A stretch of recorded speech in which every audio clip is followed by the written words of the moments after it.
各位觀眾，講嘢要有牙力，聽歌梗係揀有實力㗎啦。係啊，我一出道啲人就讚我唱得好。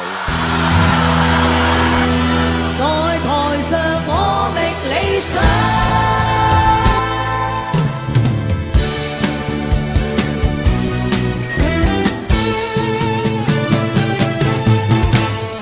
係要找到理想，一於要站在台上。嘿，將今晚交給我要為你唱盡我歌。我的熱情好像一本火，燃燒了整個沙漠。各位多倫多嘅朋友，大家好。佢係黎耀祥，佢係朱咪咪，我哋會喺 Casinorama 同大家見面嘅。佢會勁放笑彈，佢會唱多啲好歌。如果大家想睇下我哋呢個無敵組合咧，就要搭多啲大班華馬專車嚟換飛啦。記住啊，9月18號。心裏有個謎難解，願你此刻珍惜今晚，見白天也在心間，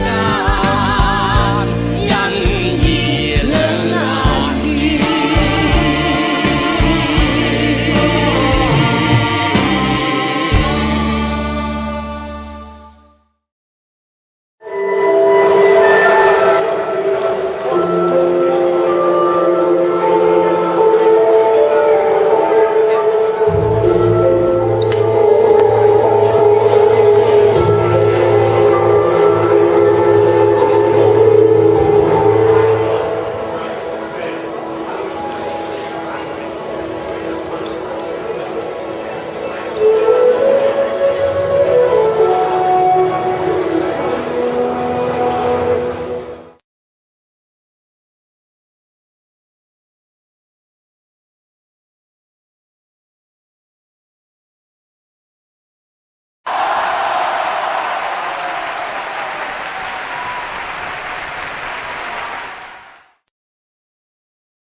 My name is Joshua McQuire.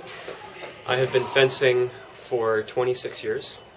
Oh no, that's a lie. 23 years. It's long enough though. Yeah. I started when I was 6 years old in Hamilton, Ontario, and subsequently have been all over the world training and traveling. And my experience in fencing has been life-changing. It's a phenomenal sport. It teaches you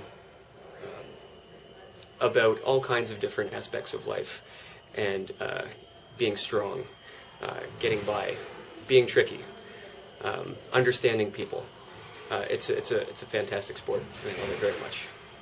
So you have been to Olympics, or? Yes, I've been to 2 Olympic Games.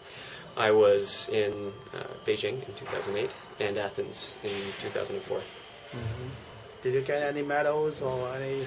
That's always the next question everybody asks. No, I didn't place in the medals. I was an 11th place finisher in Beijing, and in Athens I was I think around 23rd. I was in the top 32. Okay. Yeah. After so many years in fencing, so what do you get from it? Yeah. The experience, first of all.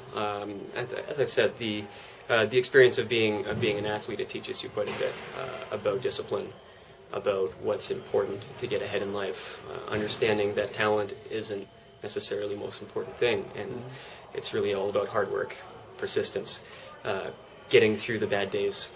And I feel that experience is transferable to every aspect of life, because that's what really life is all about. So now you're from player to become a coach. That's right. Right. So Yeah.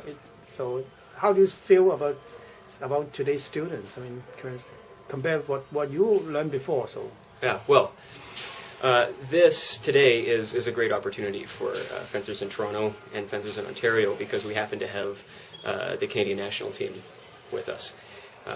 And most of the time the national team is limited to, they're always in Montreal, but now we get them for a weekend, and that's great. So the level overall of fencing in this gym right now is much higher than it normally is. The students here in Toronto, we have developed a large group in the last 5 years, and all of them are very hard workers, and they have a lot of potential, and they've only just started. And I think our provincial program is getting stronger and more organized. And it shows in the athletes. Every time I see them, whenever they come to a competition, their work ethics gets better, and their performance is better. They're stronger and they're smarter. So you are training the national team, is that right? This weekend, yes. I'm not the national coach, but the national coach is in BC, and he's training the women's team, and so I've offered to take on the men's team for this weekend. Okay. So what's the next match? I mean, competition for the team? Yeah, the next competition is the Pan American Championships.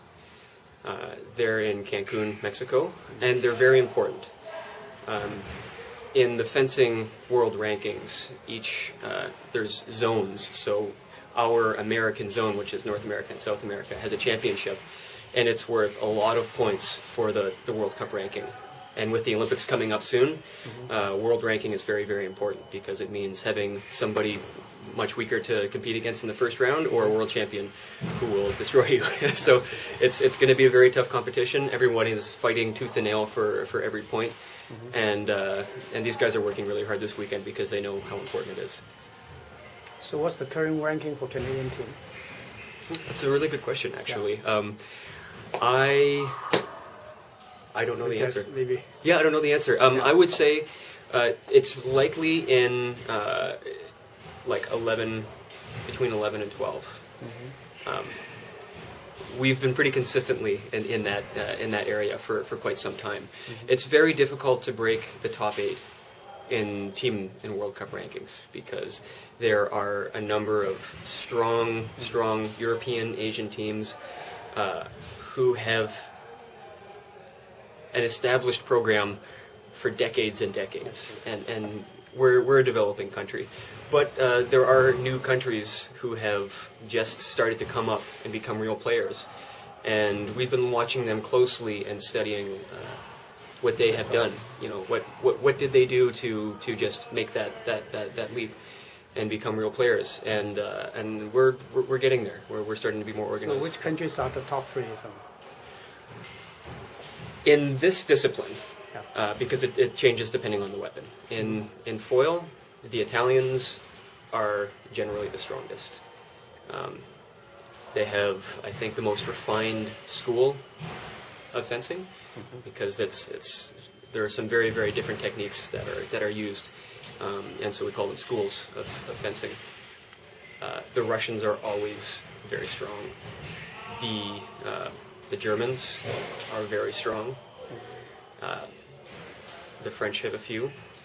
You'll notice a pattern. There's a lot of strong European countries, because they have a history back from the 1700s of practicing fencing. Yeah.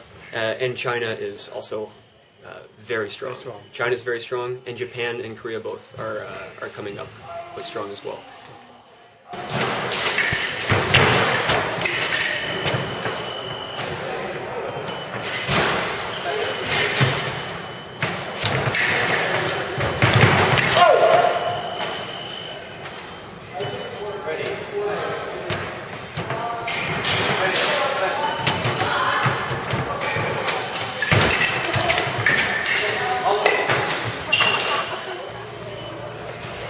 We are the Canadian national fencing team. Yeah!